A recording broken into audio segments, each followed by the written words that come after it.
I'm really looking forward to the event. So NPR, it's been something I've followed for a long time. And one thing I've also really liked is the efforts to kind of have input from both sides, input from, various different perspectives. It really embodies the ethos of kind of an open conversation, rich conversation. I grew up in a pretty digital age. I consume a lot of my media through online platforms, so Facebook, Twitter, Instagram, Snapchat.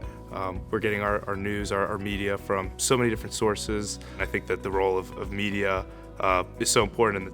It's a key part of democracy for people to be informed and people to be able to access information about what's going on in the country, what's going on a global scale.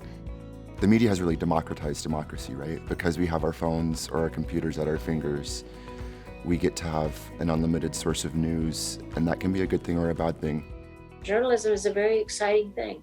And I think that you just have to be willing not to be afraid, but just to go ahead. This is a fascinating time that we're going through. I think we're in a tectonic shake right now in this country. We're kind of looking around and understanding other races and other cultures, and I find that very exciting. I think it will strengthen us at a time when we really need that.